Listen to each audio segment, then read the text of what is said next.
ಇಂದಿನ ಯುವವಾಣಿ ಕಾರ್ಯಕ್ರಮಕ್ಕೆ ಎಲ್ಲ ಯುವ ಮಿತ್ರರಿಗೂ ಆತ್ಮೀಯವಾದ ಸ್ವಾಗತ. ಯುವವಾಣಿಯ ಎಲ್ಲ ಕೇಳುಗರಿಗೂ ವಿಶ್ವ ಛಾಯಾಗ್ರಾಹಕರ ದಿನಾಚರಣೆಯ ಶುಭಾಶಯಗಳು. ಇಂದಿನ ಯುವವಾಣಿ ಕಾರ್ಯಕ್ರಮದಲ್ಲಿ ನಮ್ಮೊಂದಿಗೆ ಬೆಂಗಳೂರಿನ ಯುವ ಛಾಯಾಗ್ರಾಹಕರಾದ ಅವಿನಾಶ್ ಇದ್ದಾರೆ. ನಮಸ್ತೆ ಅವಿನಾಶ್, ಕಾರ್ಯಕ್ರಮಕ್ಕೆ ಸ್ವಾಗತ. ನಮಸ್ತೆ. ನಿಮ್ಮ ಕಿರು ಪರಿಚಯ ಮಾಡಿಕೊಡ್ತೀರಾ? ನಮಸ್ಕಾರ, ನನ್ನ ಹೆಸರು ಅವಿನಾಶ್. ನಾನು ಬೆಂಗಳೂರಿನ ನಿವಾಸಿ. ಫೋಟೋಗ್ರಫಿ ನನ್ನ ಪ್ಯಾಷನ್ ಮತ್ತು ಪ್ರೊಫೆಷನ್ ಆಗಿ ತಗೊಂಡು ಫುಲ್ ಟೈಮ್ ಅದರಲ್ಲೇ ಇದ್ದೀನಿ. ನಾನು ಮತ್ತು ನನ್ನ ಇಬ್ಬರು ಸ್ನೇಹಿತರು ಸೇರಿ ನಮ್ಮದೇ ಆದ ಒಂದು ಸ್ವಂತ ಕಂಪನಿ ಶುರು ಮಾಡ್ಕೊಂಡಿದ್ದೀವಿ. ಇತ್ತೀಚೆಗೆ ಆರ್ನಿಥಾಲಜಿ ಕೋರ್ಸ್ ಕೂಡ ಕಂಪ್ಲೀಟ್ ಮಾಡಿದೆ. ಅದು ಪಕ್ಷಿಗಳ ಬಗ್ಗೆ ಅಧ್ಯಯನ. ಸದ್ಯಕ್ಕೆ ಬೆಂಗಳೂರಿನಲ್ಲಿ ಕೆಲವು ಪಕ್ಷಿಗಳ ಮೇಲೆ ರಿಸರ್ಚ್ ಮಾಡ್ತಾ ಇದ್ದೀನಿ. ನಿಮ್ಮ ಪ್ರಕಾರ ಒಬ್ಬ ಒಳ್ಳೆ ಛಾಯಾಗ್ರಾಹಕ ಆಗೋದು ಹೇಗೆ? ಫೋಟೋಗ್ರಾಫರ್ ಅಂದರೆ ಬರೀ ಕ್ಯಾಮ್ರಾ ಒಳಗೆ ಕಣ್ಣಿಟ್ಟು ಫೋಟೋ ಕ್ಲಿಕ್ ಮಾಡೋಣ ಅಷ್ಟೇ ಅಲ್ಲ. ಅವನೊಬ್ಬ ವಿಷುವಲ್ ಆರ್ಟಿಸ್ಟ್. ಹೇಗೊಬ್ಬ ಪೇಂಟರ್ ತನ್ನ ಬ್ರಷಿಂದ ಇಡೀ ಕ್ಯಾನ್ವಸಲ್ಲಿ ಬಣ್ಣ ತುಂಬಿ ಒಂದು ಸುಂದರವಾದ ಪೇಂಟಿಂಗ್ ಮಾಡ್ತಾನೋ, ಹಾಗೆ ಒಬ್ಬ ಫೋಟೋಗ್ರಾಫರ್ ತನ್ನ ಕ್ಯಾಮ್ರಾ ಕಣ್ಣಿಂದ ಒಂದು ಸುಂದರವಾದ ದೃಶ್ಯನ ಸೆರೆ ಹಿಡಿದು ಇಡೀ ಪ್ರಪಂಚಕ್ಕೆ ತೋರಿಸ್ತಾನೆ. ಒಬ್ಬ ಫೋಟೋಗ್ರಾಫರ್ ಆಗಬೇಕು ಅಂದರೆ ಅವನಿಗೆ ಮೊದಲು ತನ್ನ ಸುತ್ತಮುತ್ತ ಇರೋ ಪರಿಸರ ಮತ್ತು ಆ ಸುತ್ತಮುತ್ತ ಇರೋ ಜನ ವಸ್ತುಗಳನ್ನ ಅಬ್ಸರ್ವ್ ಮಾಡೋದನ್ನ ಕಲಿಬೇಕು. ಮೊದಲು ಲೈಟ್, ಶ್ಯಾಡೋಸ್ ಇದ್ರ ಬಗ್ಗೆ ಒಂದು ಸ್ವಲ್ಪ ಬೇಸಿಕ್ ನಾಲೆಜ್ ಇಟ್ಕೊಂಡು ಯಾವುದಾದ್ರೂ ಒಂದು ಸಬ್ಜೆಕ್ಟ್ನ ಕ್ಯಾಪ್ಚರ್ ಮಾಡೋಕ್ಕೆ ಮುಂಚೆ ಸಾಮಾನ್ಯ ಜನರು ನಾವು ಏನು ನೋಡ್ತೀವೋ ಅದಕ್ಕಿಂತ ಎಷ್ಟು ವಿಭಿನ್ನವಾಗಿ ಅದನ್ನು ಕ್ಯಾಪ್ಚರ್ ಮಾಡ್ಬೋದು, ನೋಡೋರಿಗೆ ಅದನ್ನು ಹೇಗೆ ವಿಷುವಲ್ ಟ್ರೇಟ್ ಆಗಿ ಕೊಡ್ಬೋದು ಅನ್ನೋ ಒಂದು ಬೇಸಿಕ್ ನಾಲೆಜ್ ಇದ್ದರೆ ಸಾಕು. ಮೊದಲು ಕಣ್ಣಲ್ಲಿ ಸೆರೆ ಹಿಡಿದು ನಂತರ ಕ್ಯಾಮ್ರಾದಲ್ಲಿ ಸೆರೆ ಹಿಡಬೇಕು ಅಂತ ಹೇಳ್ತಾ ಇದ್ದೀರಾ? ಹೌದು. ನಿಮಗೆ ಫೋಟೋಗ್ರಫಿನಲ್ಲಿ ಸ್ಫೂರ್ತಿ ಬರಲಿಕ್ಕೆ ಕಾರಣ ಏನು ಅಥವಾ ಕಾರಣ ಯಾರು? ನನಗೆ ಸಣ್ಣ ವಯಸ್ಸಿಂದು ಫೋಟೋಗ್ರಫಿ ಅಂದರೆ ತುಂಬ ಇಂಟ್ರೆಸ್ಟ್. ನಮ್ಮ ಮನೇಲಿ ಒಂದು ಹಳೆ ರೋಲ್ ಕ್ಯಾಮ್ರಾ ಇದೆ. ಹಳೆ ಕಾಲದ ಕ್ಯಾಮ್ರಾ? ಹೌದು. ನಮ್ಮಪ್ಪ ಕೂಡ ಫೋಟೋಗ್ರಫಿ ಮಾಡ್ತಾ ಇದ್ರು. ನನಗೆ ಆ ಕ್ಯಾಮ್ರಲ್ಲಿ ಫೋಟೋ ತೆಗೆಯೋದು ಅಂದರೆ ಒಂದು ಏನೋ ಒಂಥರ ಖುಷಿ ನನಗೆ. ನಮ್ಮಪ್ಪ ಮನೇಲಿ ಇಲ್ಲದೆ ಇದ್ದಾಗ ಅದನ್ನ ಎತ್ಕೊಂಡು ಕ್ಯಾಮ್ರಾ ಸೆಟ್ಟಿಂಗ್ಸ್ ಏನು ಅಂತಲೂ ನನಗೆ ಗೊತ್ತಿದ್ದೆ. ಇಷ್ಟ ಬಂದಾಗ ಅದನ್ನು ಕ್ಲಿಕ್ ಮಾಡ್ತಾ ಇದ್ದೆ. ಇದು ಬಿಟ್ಟು ನನ್ನ ಲೈಫ್ ಟರ್ನಿಂಗ್ ಪಾಯಿಂಟ್. ನನಗೆ ಯಾರ್ಯಾರು ಬೈದ್ರೆ ಇಲ್ಲ ಹೊಡೆದ್ರೆ ಮನೆ ಬಿಟ್ಟು ಹೊರಟೋಗ್ತಾ ಇದೆ. ನನಗೆ ಅಡ್ವೆಂಚರಸ್ ಲೈಫ್ ಅಂದರೆ ತುಂಬಾ ಇಷ್ಟ ಆಗ್ತದೆ. ಕೆಲವು ಸಾರಿ ಆ ಥರ ಲೈಫನ್ನು ನೋಡಬೇಕು ಅಂತಲೇ ಏನೂ ರೀಸನ್ ಇಲ್ಲದೆ ಮನೆ ಬಿಟ್ಟು ಹೋಗಿದ್ದು ಕೂಡ ಇದೆ. ನಾನು ಅಡ್ವೆಂಚರಸ್ ಆಗೋಕ್ಕೆ ಇಲ್ಲ, ನನ್ನಲ್ಲಿ ಒಂದು ಟ್ರಾವೆಲ್ ಸ್ಪಿರಿಟ್ ಅಂತ ಏನು ಬೆಳೆಯೋದಕ್ಕೆ ನನ್ನ ಇನ್ಸ್ಪಿರೇಷನ್ ಆಗಿದ್ದು ನನ್ನ ಆ ಮನೆ ಬಿಟ್ಟು ಹೋಗಿದ್ದೀನಿ ನೋಡಿ. ಕಾಲೇಜ್ ಡೇಸಲ್ಲಿ ಪೂರ್ಣಚಂದ್ರ ತೇಜಸ್ವಿ ಅವರ ಪುಸ್ತಕಗಳು ನನ್ನ ಮೇಲೆ ಹೆಚ್ಚಾಗಿ ಪ್ರಭಾವ ಬೀರಿತು. ಅವರು ಕೂಡ ಒಬ್ಬ ಒಳ್ಳೆ ಫೋಟೋಗ್ರಾಫರ್. ಹೌದು. ಫೋಟೋಗ್ರಫಿ ಮೇಲೆ ನನಗೆ ಮತ್ತಷ್ಟು ಇಂಟ್ರೆಸ್ಟ್ ಬೆಳೆಯೋಕ್ಕೆ ಶುರುವಾಗಿದ್ದೆ ಅವರ ಪುಸ್ತಕಗಳಿಂದ. ಪೂರ್ಣಚಂದ್ರ ತೇಜಸ್ವಿ ಅವರ ಬರಹಗಳೇ ಹಾಗೆ ನೋಡಿ.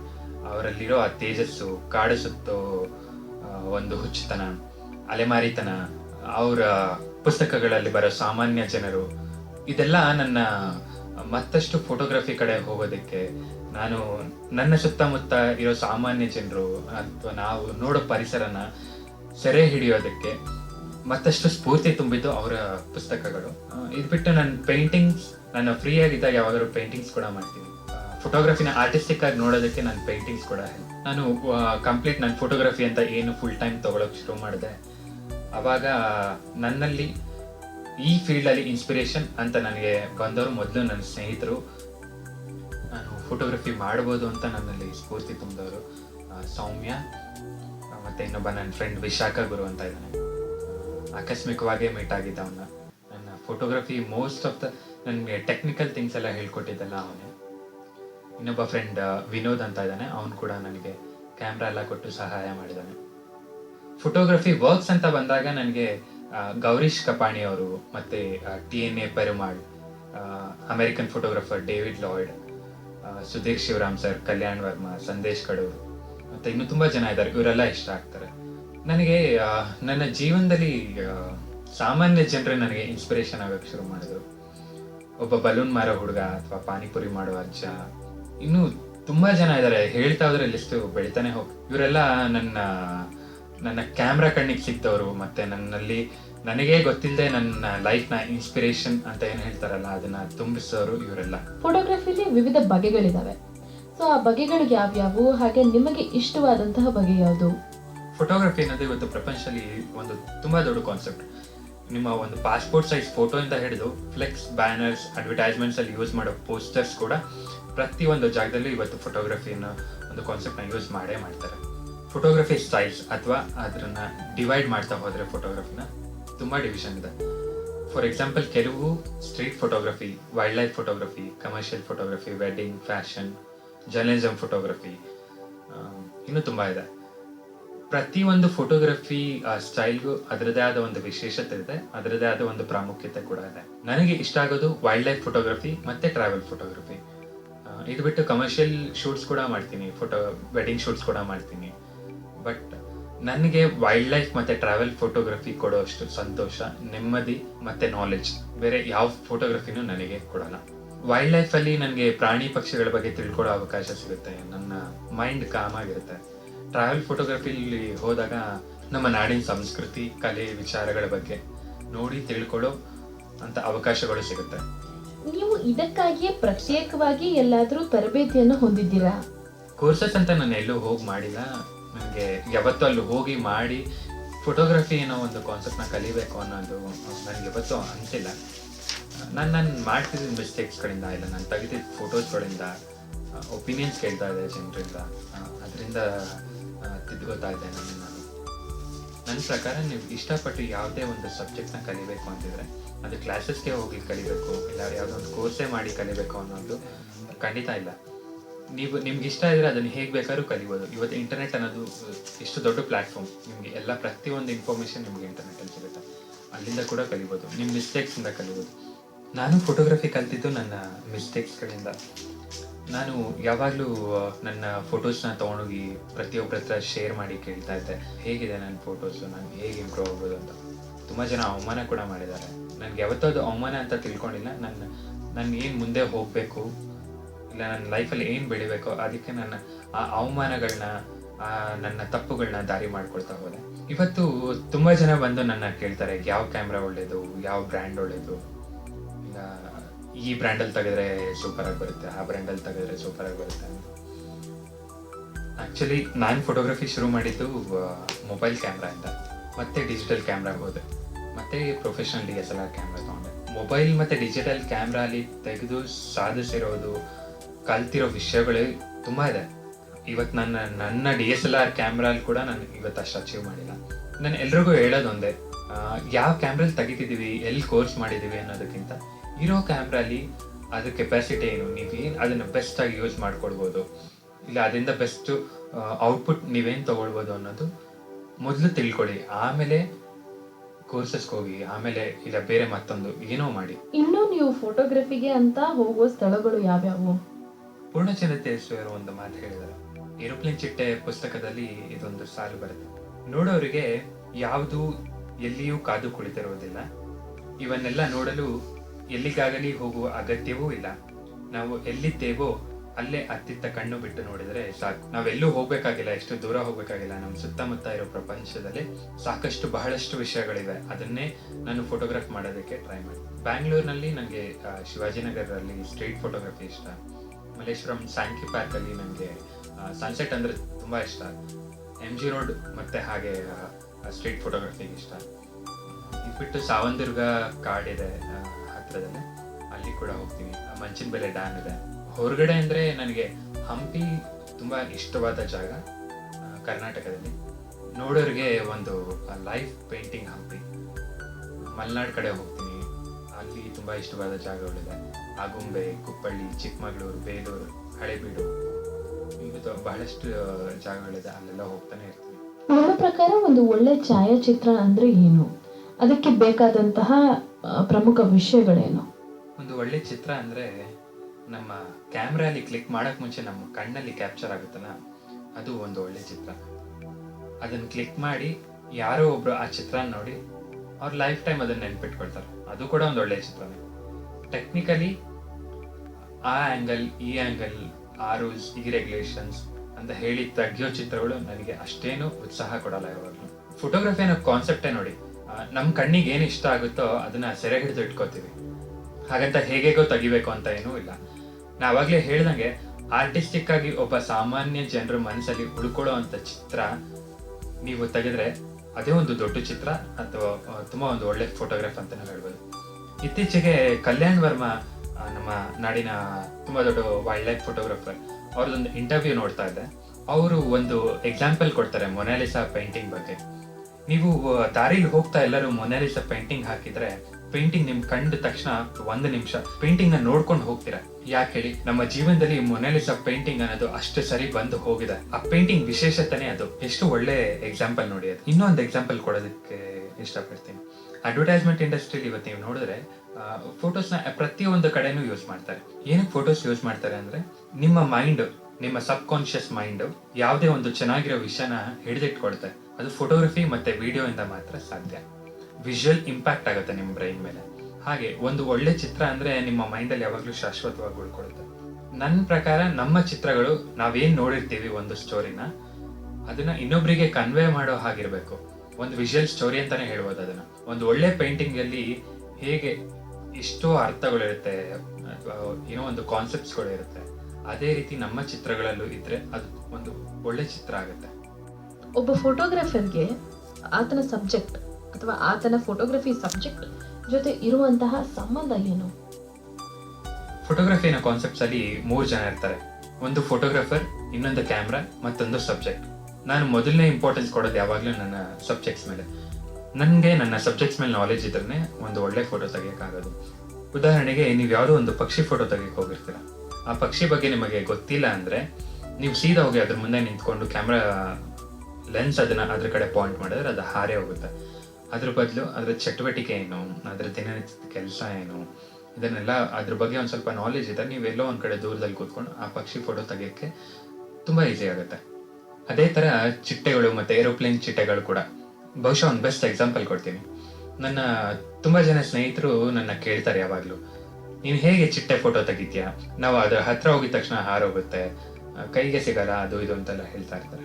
ನಾನು ಅವ್ರಿಗೆ ಕೇಳೋದಿಷ್ಟೇ, ಅದು ಮನುಷ್ಯ ಅಲ್ಲ. ಕೇಳಿದ ತಕ್ಷಣ ನಮಗೆ ಬಂದು ಪೋಸ್ ಕೊಡಕ್ಕೆ ಅದು ಮನುಷ್ಯ ಅಂತ ಅಲ್ಲ. ನೋಡಿ, ಆ ಚಿಟ್ಟೆಗಳ ಬಗ್ಗೆ ಅಥವಾ ಏರೋಪ್ಲೇನ್ ಚಿಟ್ಟೆಗಳ ಬಗ್ಗೆ ನಮಗೆ ಗೊತ್ತಿದ್ರೆ ಮಾತ್ರ ನಾವು ಅದನ್ನ ಹೋಗಿ ಹೇಗೆ ಅಪ್ರೋಚ್ ಮಾಡಿ ಶೂಟ್ ಮಾಡಬೇಕು ಅಂತ ಗೊತ್ತಾಗೋದು. ಇವತ್ತಿಗೆ ಯಾರೋ ಒಬ್ಬ ಒಳ್ಳೆ ಚಿತ್ರ ತೆಗಿತಾ ಇದ್ದಾನೆ, ಒಬ್ಬ XYZ ಪರ್ಸನ್ ಅಂತಾನೆ ಅನ್ಕೊಳ್ಳಿ. ಒಂದು ಒಳ್ಳೆ ಚಿತ್ರ ತೆಗಿತಾ ಇದ್ದಾನೆ ಅಂದ್ರೆ ಅದು ಅವನ ಮತ್ತೆ ಅವನ ಸಬ್ಜೆಕ್ಟ್ಸ್ ನಡುವೆ ಇರೋ ಅಂಡರ್ಸ್ಟ್ಯಾಂಡಿಂಗ್. ಏರೋಪ್ಲೇನ್ ಚಿಟ್ಟೆ ಮತ್ತೆ ಚಿಟ್ಟೆಗಳಲ್ಲಿ ಒಂದು ವಿಶೇಷವಾದ ಗುಣ ಇದೆ. ಈ ಎಕ್ಸಾಂಪಲ್ ನಾನು ಯಾಕೆ ಕೊಡ್ತಿದ್ದೀನಿ ಅಂದ್ರೆ, ನಿಮ್ಮ ಸಬ್ಜೆಕ್ಟ್ಸ್ ಬಗ್ಗೆ ನಿಮ್ಗೆ ಎಷ್ಟು ನಾಲೆಜ್ ಇರಬೇಕು, ಅದನ್ನ ಹೇಗೆ ಅಪ್ರೋಚ್ ಮಾಡಬೇಕು ಅನ್ನೋದು ಇದರಿಂದ ಈಸಿ ಆಗುತ್ತೆ. ಕೆಲವು ಚಿಟ್ಟೆಗಳಿದೆ, ನೀವು ಸುಮ್ಮನೆ ಕೂತಿದ್ರೆ ನಿಮ್ಮ ಮೈ ಮೇಲೆ ಬಂದು ಕೂರುತ್ತೆ. ಹಾಗಂತ ಎಲ್ಲಾ ಚಿಟ್ಟೆಗಳು ಬಂದು ಕೂರುತ್ತೆ ಅಂತೇನಿಲ್ಲ. ಕೆಲವು ಪ್ರಭೇದಗಳಿದೆ ಚಿಟ್ಟೆಗಳಲ್ಲಿ, ಅವು ಬಂದು ನಿಮ್ಮ ಮೈ ಮೇಲೆ ಕೂರುತ್ತೆ. ಇದಲ್ಲದೆ ಮಲೆನಾಡಿನ ಏರೋಪ್ಲೇನ್ ಚಿಟ್ಟೆಗಳಲ್ಲಿ ಒಂದು ವಿಶೇಷವಾದ ಗುಣ ಇದೆ. ಮಲೆನಾಡಲ್ಲಿ ಮಳೆಗಾಲದಲ್ಲಿ ಅಥವಾ ಚಳಿಗಾಲದಲ್ಲಿ ಅವಕ್ಕೆ ಆ ಏರೋಪ್ಲೇನ್ ಚಿಟ್ಟೆಗಳಿಗೆ ಚಳಿ ಆದಾಗ ಯಾರ ಹತ್ತಿರದಲ್ಲಿ ಮನುಷ್ಯರು ಸೈಲೆಂಟ್ ಆಗಿ ಕೂತಿದ್ರೆ ಅಥವಾ ಯಾವ್ದಾದ್ರು ಒಂದು ಪ್ರಾಣಿ ಕೂತಿದ್ರೆ ಅದ್ರ ಮೈ ಮೇಲಿರೋ ಶಾಖ ಏನಿರುತ್ತೆ ಅದನ್ನ ಹೋಗಿ ತಗೊಳುತ್ತೆ. ಮಳೆಗಾಲದಲ್ಲಿ ಸೂರ್ಯ ಕಾಣಿಸಲ್ಲ, ತುಂಬಾ ಕಡಿಮೆ ಸೂರ್ಯ ಕಾಣೋದು. ಪ್ರತಿ ಏರೋಪ್ಲೇನ್ ಚಿಟ್ಟೆ ಸನ್ ಬಾತಿಂಗ್ ಅಂತ ಒಂದು ಬಿಹೇವಿಯರ್ ಇದೆ. ಅದು ತನ್ನ ದೈನಂದಿನ ಚಟುವಟಿಕೆಯಲ್ಲಿ ಇದು ಕೂಡ ಒಂದು ಇಂಪಾರ್ಟೆಂಟ್ ಫ್ಯಾಕ್ಟರ್. ಅದಕ್ಕೆ ಈ ತರ ಚಿಕ್ಕ ಪುಟ್ಟ ವಿಚಾರಗಳು ನಮ್ಮ ಸುತ್ತಮುತ್ತ ಇರೋ ಫೋಟೋಗ್ರಾಫರ್ಸ್ಗಳಿಗೆ ಎಷ್ಟೋ ಜನರಿಗೆ ಗೊತ್ತೇ ಇಲ್ಲ. ಇದನ್ನೆಲ್ಲ ತಿಳ್ಕೊಳ್ದೆ ನಾವು ನಮ್ಮ ಸಬ್ಜೆಕ್ಟ್ಸ್ನ ಬ್ಲೇಮ್ ಮಾಡೋದು ಎಷ್ಟು ಮಾತ್ರ ಸರಿ ಹೇಳಿ. ಎಷ್ಟೋ ಜನ ಈ ತರ ಚಿಕ್ಕ ಚಿಕ್ಕ ವಿಚಾರಗಳನ್ನ ತಿಳ್ಕೊಳ್ದೆ ಕ್ಯಾಮ್ರಾ ಎತ್ಕೊಂಡು ಸೀದಾ ಹೋಗಿ ಅದ್ರ ಮುಂದೆ ನಿಂತ್ಕೊಂಡ್ರೆ ಅವ್ರು ದೂರ ಹೊರಟೋಗ್ತಾರೆ. ಇನ್ನೂ ಕೆಲವರು ಇದ್ದಾರೆ, ಪಕ್ಷಿಗಳ ಗೂಡಿಗೆ ಹತ್ತಿ ತುರ್ಕೋದು, ಅಲ್ಲೆಲ್ಲೋ ಮೇಲ್ಗಡೆ ಎಲ್ಲೋ ಮರದಲ್ಲಿ ಕಟ್ಟಿರೋ ಗೂಡನ್ನ ಕೆಳಗಿಡಿಸಿ ಅದ್ರ ಮೊಟ್ಟೆ ಫೋಟೋ ತೆಗಿಯೋದು. ನೀವೇ ನಿಮ್ ಸಬ್ಜೆಕ್ಟ್ಸ್ನ ಹಿಂಸೆ ಮಾಡಿ ಫೋಟೋ ತೆಗಿಯೋಗಿದ್ರೆ ಆ ಫೋಟೋ ತೆಗೆದು ಪ್ರಯೋಜನ ಏನು? ಯಾವುದೇ ಫೋಟೋಗ್ರಫಿ ಕಾನ್ಸೆಪ್ಟ್ ಅಲ್ಲಿ ಆರ್ಟ್ ಆಫ್ ಸೈಲೆನ್ಸ್ ಮತ್ತೆ ನಿಮ್ಮ ಸಬ್ಜೆಕ್ಟ್ಸ್ ಬಗ್ಗೆ ನೀವು ರೆಸ್ಪೆಕ್ಟ್ ಕೊಟ್ಟಿಲ್ಲ ಅಂದ್ರೆ ನೀವು ಫೋಟೋಗ್ರಫಿ ಮಾಡೋದು ತುಂಬಾ ಕಷ್ಟ ಆಗುತ್ತೆ.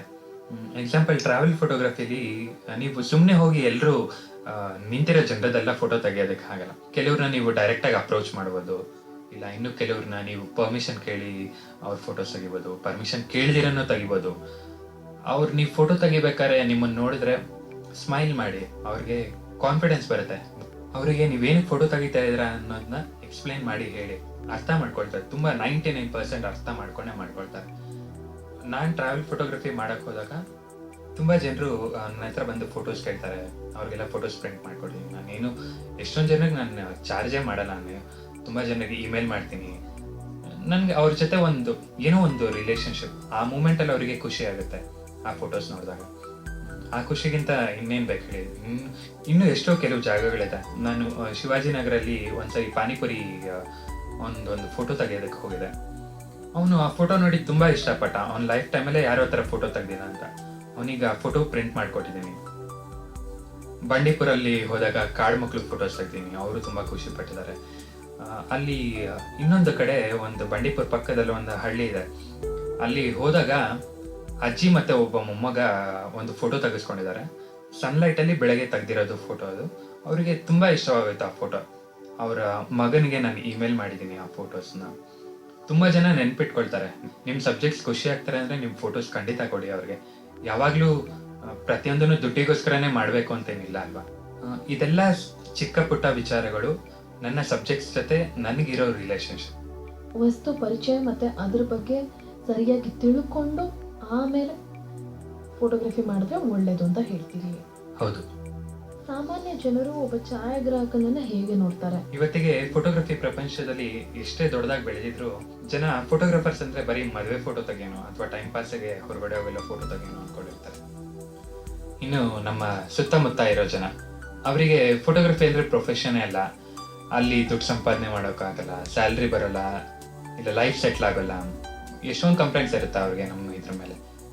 ನಾವು ಕ್ಲೈಂಟ್ಸ್ ಅಂತ ಅಪ್ರೋಚ್ ಮಾಡಕ್ ಹೋದಾಗ ಅವ್ರುಗಳು ನಮ್ಗೆ ಹಾಕೋ ಕ್ವಶನ್ಸ್ ಇದು: ಫ್ರೀಯಾಗಿ ಫೋಟೋ ಮಾಡ್ಕೊಡ್ತೀರಾ? ಇಲ್ಲ ಒಂದು ಕ್ಲಿಕ್ಗೆ ಇಷ್ಟೊಂದು ಚಾರ್ಜ್ ಮಾಡ್ತೀರಾ? ಅಥವಾ ಇನ್ನೂ ಕೇಳ್ತಾರೆ, ತುಂಬ ಕಾಸ್ಟ್ಲಿ ಆಯಿತು, ನೀವು ಆಲ್ಬಮ್ ಫ್ರೀಯಾಗಿ ಕೊಡ್ತೀರಾ? ಇಷ್ಟೇನಾ? ಇದು ನನ್ನ ಕ್ಯಾಮ್ರಲ್ಲೇ ತೆಗಿಬೋದು, ನನ್ನ ಕ್ಯಾಮ್ರಲ್ಲೇ ಶೂಟ್ ಮಾಡಿ ಫ್ರೀಯಾಗಿ ಮಾಡ್ಕೊಡ್ತೀರಾ ಅಂತಾರೆ. ಇನ್ನೂ ವಿಚಿತ್ರವಾದ ಜನರು ಸಿಗ್ತಾರೆ. ನಮ್ಮ ಫೋಟೋಸ್ ನೋಡಿ, ಓ ಇದು ಫೋಟೋಶಾಪ್ ಮಾಡಿದ್ರಾ, ಹೇಗೆ ಮಾಡಿದ್ರಿ? ಫ್ಲಿಪ್ ಕಡೆ ಹೋಗ್ತೀವಿ ಫೋಟೋ ತೆಗೆಯೋದಕ್ಕೆ, ನಮ್ಮ ಎಂಟೈರ್ ಡೇ ಅಲ್ಲಿ ಸ್ಪೆಂಡ್ ಮಾಡಿರ್ತೀವಿ. ಆ ಫೋಟೋಸ್ ನೋಡಿ, ನೀವು ಇದನ್ನು ಚೆನ್ನಾಗಿ ಫೋಟೋಶಾಪ್ ಮಾಡಿದ್ದೀರಾ, ನನಗೂ ಹೇಳ್ಕೊಡಿ ಈ ಥರ ಫೋಟೋಶಾಪ್ ಮಾಡೋದು ಅಂದರೆ. ಅವಾಗ ನಮ್ಗೆ ಏನು ಉತ್ತರ ಕೊಡಬೇಕು ಅನ್ನೋದೇ ನಮಗೆ ಗೊತ್ತಾಗಲ್ಲ. ಹೇಗೆ ಒಬ್ಬ ಒಂದು ಸಾಫ್ಟ್ವೇರ್ ಇಂಡಸ್ಟ್ರಿಲೋ ಇಲ್ಲ ಯಾವುದೋ ಒಂದು ಟೆಕ್ ಪಾರ್ಕಲ್ಲಿ ವರ್ಕ್ ಮಾಡೋ ಟೆಕ್ಕಿನೋ ಹೇಗೆ ಅವ್ನು ಇನ್ನೊಬ್ಬ ತನ್ನ ಎಂಪ್ಲಾಯಿ ಹೇಗೆ ಮರ್ಯಾದೆ ಕೊಡ್ತಾನೋ, ಬೇರೆ ಪ್ರೊಫೆಷನ್ಸ್ಗೂ ಅದೇ ರೀತಿ ಮರ್ಯಾದೆ, ರೆಸ್ಪೆಕ್ಟ್ ಕೊಡಿ. ಇದೆಲ್ಲ ಸಿಂಪಲ್ ಥಿಂಗ್ಸ್ ನಮ್ಮ ಜನರಿಗೆ ಯಾಕೆ ಅರ್ಥ ಆಗಲ್ಲ ಅಂತ ನನಗೆ ಇದುವರೆಗೂ ಗೊತ್ತಾಗ್ತಿಲ್ಲ. ಟೆಕ್ನಾಲಜಿ ಎಷ್ಟು ಬೇಗ ಬೆಳೀತಾ ಇದೆ ಇವತ್ತು, ಜನರು ಪ್ರತಿಯೊಬ್ಬರು ವಿದ್ಯಾವಂತರಾಗ್ತಾ ಇದ್ದಾರೆ. ಈ ಥರ ವಿಚಾರಗಳು ಬಂದಾಗ ಮಾತ್ರ ನಾವು ಯಾಕೋ ಹಿಂದೆ ಉಳಿತಾ ಇದೀವಿ. ನಾವು ಫ್ರೀಯಾಗಿ ಏನು ಮಾಡ್ಕೊಡ್ಬೋದು ನಮ್ಗೆ, ಬಟ್ ಅರ್ಥ ಮಾಡ್ಕೊಳ್ಳಿ, ನಾವು ಪ್ರೊಫೆಷನ್ ಆಗಿ ತೊಗೊಂಡಿರ್ತೀವಿ. ನಾವೆಲ್ಲೋ ಒಂದು ಕಡೆ ಕೆಲಸ ಮಾಡ್ತಾ ಇರ್ತೀವಿ, ಅದನ್ನ ಬಿಟ್ಟು ಇದನ್ನ ಕಂಪ್ಲೀಟ್ ಆಗಿ ಪ್ಯಾಷನ್ ಆಗಿ ತೊಗೊಂಡು ಪ್ರೊಫೆಷನ್ ಆಗಿ ಬಂದಾಗ ನಾವು ಅದನ್ನ ಕಲ್ತಿರೋ ಟೈಮು, ಅದರಲ್ಲಿ ಸ್ಪೆಂಡ್ ಮಾಡಿರೋ ಟೈಮ್ ಎಷ್ಟು ಕಷ್ಟ ಇರ್ಬೋದು ಅಂತ ಥಿಂಕ್ ಮಾಡಿ. ಕ್ಯಾಮ್ರಾ ಮೇಲೆ ನಾವು ಇನ್ವೆಸ್ಟ್ ಮಾಡಿರೋ ದುಡ್ಡನ್ನ ಇಮ್ಯಾಜಿನ್ ಮಾಡ್ಕೊಳ್ಳಿ. ಇವತ್ತು ನಮ್ಮ ದಿನನಿತ್ಯದ ಲೈಫ್ನ ಸಂಭಾಳಿಸ್ಕೊಂಡು ನಾವು ಎಡಿಟಿಂಗ್ ಮಾಡಿ, ಆ ಎಡಿಟಿಂಗ್ ಕರೆಂಟ್ ಚಾರ್ಜಸ್ ಸ್ಪೆಂಡ್ ಮಾಡಿ, ಕಂಪ್ಯೂಟರ್ ಚಾರ್ಜಸ್ ಸ್ಪೆಂಡ್ ಮಾಡಿ, hard disk, memory cards, lenses, ನಮ್ಮ ಇನ್ವೆಸ್ಟ್ಮೆಂಟ್ಸ್ ತುಂಬ ಇರುತ್ತೆ. ಪ್ರತಿಯೊಂದು ಫ್ರೀಯಾಗಿ ಮಾಡ್ಕೊಳಕ್ಕಾಗಲ್ಲ. ಇದೆಲ್ಲ ನಾವು ನಮ್ಮ ಸಾಮಾನ್ಯ ಜನರು ಯಾವುದೇ ಒಂದು ಪ್ರೊಫೆಷನಲ್ ಬಗ್ಗೆ ಆಗಲಿ ತಿಳ್ಕೊಬೇಕಾಗಿರೋ ಒಂದು ಪಾಯಿಂಟ್. ಬರೀ ಇದು ಫೋಟೋಗ್ರಫಿಗೆ ಮಾತ್ರ ಸೀಮಿತ ಅಲ್ಲ. ಒಬ್ಬ ಪೇಂಟರ್ ಆಗ್ಬೋದು, ಇಲ್ಲ ಯಾವುದೇ ಒಂದು ಆರ್ಟಿಸ್ಟ್ ಆಗ್ಬೋದು. ಪ್ರತಿಯೊಂದು ಆರ್ಟಿಸ್ಟಿಕ್ ಫೀಲ್ಡಲ್ಲೂ ಇರೋ ಪ್ರಾಬ್ಲಮ್ ಇದು. ನಿಮಗೆ ಈ ಕ್ಷೇತ್ರದಲ್ಲಿ ಸಿಕ್ಕಂತ ಪ್ರಶಸ್ತಿಗಳು ಯಾವ್ಯಾವು? ಅವಾರ್ಡ್ ತಗೊಳ್ಳೋ ಪೊಸಿಷನ್ಗೆ ನಾನಿನ್ನೂ ಬೆಳೆದಿಲ್ಲ. Adamya Chetana Karnataka state level photography competition ಅಲ್ಲಿ ನನಗೆ ಕಲ್ಚರ್ ಸೆಕ್ಷನ್ ಅಲ್ಲಿ ನನಗೆ ಫಸ್ಟ್ ಪ್ರೈಸ್ ಬಂತು. ಬಾದಾಮಿ ಹತ್ರ ಇರೋ ಒಂದು ಪುಟ್ಟ ಊರಿನಲ್ಲಿ ಒಂದು ಅಜ್ಜಿ ತುಂಬಾ ಖುಷಿಯಾಗಿ ಬಳೆ ಶಾಸ್ತ್ರ ಮಾಡಿಸ್ಕೊಳ್ತಿರೋ ಒಂದು ಪರ್ಟಿಕ್ಯುಲರ್ ಸೀನ್ ಒಂದು ಫೋಟೋಗ್ರಾಫ್ ಮಾಡಿದ್ದೀನಿ. ಅದಕ್ಕೆ ನನಗೆ ಫಸ್ಟ್ ಪ್ರೈಸ್ ಬಂತು. ಅದು ಬಿಟ್ಟು ಕುಪ್ಪಳ್ಳಿಲಿ ಒಂದು ಶೋ ಮಾಡಿದ್ದೀನಿ, ಫೋಟೋಗ್ರಫಿ ಎಕ್ಸಿಬಿಷನ್ ಮಾಡಿದ್ದೀನಿ. ಚಿತ್ರಕಲಾ ಪರಿಷತ್ತಲ್ಲಿ ಕೂಡ ಒಂದು ಗ್ರೂಪ್ ಎಕ್ಸಿಬಿಷನ್ ಮಾಡಿದ್ದೀನಿ. ನನ್ನ ಪ್ರಕಾರ ಅವಾರ್ಡ್ಸ್ ಅಂದರೆ ನನ್ನ ಸಬ್ಜೆಕ್ಟ್ಸ್ಗಳು ಯಾವಾಗ ನಾನು ಫೋಟೋ ತೆಗೆದ ಖುಷಿಯಾಗಿರ್ತಾರಲ್ಲ, ಅಥವಾ ಅವರು ಆ ಮಿನಿಟ್ ನೋಡಿ, ಆ ಫೋಟೋಸ್ ನೋಡಿ ಖುಷಿ ಪಡ್ತಾರಲ್ಲ, ಅದೇ ನನಗೆ ದೊಡ್ಡ ಅಚೀವ್ಮೆಂಟ್ ಮತ್ತು ನನ್ನ ಅವಾರ್ಡ್. ಈ ಕ್ಷೇತ್ರದಲ್ಲಿ ನಿಮ್ಮ ಮುಂದಿನ ಹೆಜ್ಜೆ ಏನು? ನಾನು ಕಾಲೇಜ್ ಬಿಟ್ಟಿದ ತಕ್ಷಣ ಕಾರ್ಪೊರೇಟ್ ಕಂಪ್ನೀಸ್ಗೆ ಜಾಯ್ನ್ ಆದೆ. ಸುಮಾರು ಒಂದು 3 ವರ್ಷದಲ್ಲಿ ಒಂದು 10 ಕಂಪ್ನಿ ಚೇಂಜ್ ಮಾಡಿದ್ದೀನಿ. ಪ್ರತಿಯೊಬ್ಬರು ನನ್ನ ಸುತ್ತಮುತ್ತ ಇರೋರೆಲ್ಲ ಬೈತಾ ಇದ್ರು, ಯಾಕೆ ಇಷ್ಟು ಕಂಪ್ನಿ ಚೇಂಜ್ ಮಾಡ್ತಾ ಇದೆಯಾ, ನಿನ್ನ ಲೈಫ್ ನೀನೇ ಹಾಳು ಮಾಡ್ಕೊಳ್ತಾ ಇದೆಯಾ. ನನ್ನ ಫ್ರೆಂಡ್ಸ್ ಕೂಡ ನನಗೆ ಅಡ್ವೈಸ್ ಮಾಡ್ತಾ ಇದ್ರು ಈ ವಿಚಾರದಲ್ಲಿ. ಆ ಕಂಪ್ನಿಗೆ ಜಾಯ್ನ್ ಆಗು, ಅಲ್ಲಿ ಜಾಸ್ತಿ ಸ್ಯಾಲ್ರಿ ಕೊಡ್ತಾರೆ, ಇಲ್ಲಿ ಜಾಸ್ತಿ ಸ್ಯಾಲ್ರಿ ಕೊಡ್ತಾರೆ ಅಂತ. ಬಟ್ ನನಗೆ ಆ ಜನಗಳ ಮಧ್ಯೆ ಮೆಕ್ಯಾನಿಕಲ್ ಆಗಿ ಬದುಕೋದಕ್ಕೆ ಖಂಡಿತ ಇಷ್ಟ ಇರಲಿಲ್ಲ. ಲೈಫಲ್ಲಿ ನನಗೆ ಮೆಕ್ಯಾನಿಕಲ್ ಆಗಿ ಬದುಕೋಕ್ಕಿಂತ ಅದರಿಂದ ಆಚೆ ಒಂದು ಲೈಫ್ ಇದೆ. ನನ್ನ ಫೋಟೋಗ್ರಫಿನ ಕಂಪ್ಲೀಟ್ ಪ್ಯಾಷನ್ ಆಗಿ ನನ್ನ ಪ್ರೊಫೆಷನ್ ಆಗಿ ತಗೊಳ್ಬೋದು ಅಂತ ಡಿಸೈಡ್ ಮಾಡಿ ಅವತ್ತು ನನ್ನ ಲಾಸ್ಟ್ ಕಂಪ್ನಿನ ಕ್ವಿಟ್ ಮಾಡಿ ಬಂದೆ. ಇವತ್ತು ನನ್ನ ಮೆಕ್ಯಾನಿಕಲ್ ಲೈಫಿಂದ ಆಚೆ ಬಂದು ಒಂದು ಕಂಪ್ನಿ ಶುರು ಮಾಡಿದ್ದೀವಿ. ಇದಕ್ಕೆ ಸಹಾಯವಾಗಿ ನನ್ನ ಗೆಳೆಯರಾದ ವಿಶ್ವಾಸ್ ಮತ್ತು ಸೌಮ್ಯ ಅವ್ರು ಕೂಡ ಕಂಪ್ನಿ ಬೆಳೆಸೋದಕ್ಕೆ ತುಂಬ ಸಹಾಯ ಮಾಡ್ತಾ ಇದ್ದಾರೆ. ಆಲ್ ಇಂಡಿಯಾ ಟ್ರಿಪ್ಸ್ ಕೂಡ ಪ್ಲ್ಯಾನ್ ಮಾಡಿದ್ದೀನಿ. ನಮ್ಮ ದೇಶದ ಪ್ರತಿ ಭಾಗದಲ್ಲೂ ಹೋಗಿ ಅಲ್ಲಿನ ಕಲೆ, ವಿಚಾರ, ಸಂಸ್ಕೃತಿಗಳನ್ನ ತಿಳ್ಕೊಂಡು ಅದನ್ನು ಡಾಕ್ಯುಮೆಂಟ್ ಮಾಡೋ ಒಂದು ಪ್ಲ್ಯಾನ್ ಇದೆ. ಇದು ಬಿಟ್ಟು ನನ್ನ ಜೀವನದ ದೊಡ್ಡ ಕನಸು, ನಾನೊಬ್ಬ ಟ್ರಾವೆಲ್ ಫೋಟೋಗ್ರಾಫರ್ ಆಗಿ ಒಂದು ಮ್ಯಾಗ್ಝಿನ್ ಶುರು ಮಾಡಿ ಅದಕ್ಕೆ ಆರ್ಟಿಕಲ್ಸ್ ಬರೆಯೋ ಪ್ಲ್ಯಾನ್ ಇದೆ. ಬಹುಶಃ ಮುಂದೆ ಮಾಡ್ತೀನಿ ಇದನ್ನು. ಗುರಿ ಮತ್ತು ಅನಿಸಿಕೆ ಅಂತ ಬಂದಾಗ ಎಲ್ಲೋ ಹೋಗಿ ರೀಚ್ ಆಗಿ ಸುಮ್ಮನೆ ಜಡವಾಗಿ ಕೂರೋದ್ಕಿಂತ ಏನೂ ಗುರಿ ಇಟ್ಕೊಳ್ದೆ ಅಲೆಮಾರಿ ಹಾಕಿ ಬದುಕಿ ಪ್ರಪಂಚ ಸುತ್ತಿ ಬದುಕಿನ ಕಡೆ ಕ್ಷಣದಲ್ಲಿ ನಾನು ಬದುಕಿದ್ದೆ ಅನ್ನೋ ಒಂದು ಖುಷಿ ಇದ್ದರೆ ಅದೇ ನನ್ನ ಜೀವನದ ದೊಡ್ಡ ಗುರಿ, ದೊಡ್ಡ ಉದ್ದೇಶ. ಇಷ್ಟೊತ್ತು ಬಿಡುವು ಮಾಡಿಕೊಂಡು ಬಂದು ನಮ್ಮೊಂದಿಗೆ ಮಾತನಾಡಿದ್ದಕ್ಕೆ ಧನ್ಯವಾದಗಳು ಅವಿನಾಶ್. ಧನ್ಯವಾದ. ಕೇಳಿದ್ರಲ್ಲ ಶ್ರೋತೃಗಳೇ, ಫೋಟೋಗ್ರಫಿ ಬಗ್ಗೆ ಅವಿನಾಶ್ ರವರ ಅನುಭವ ಮತ್ತು ಅಭಿಪ್ರಾಯ.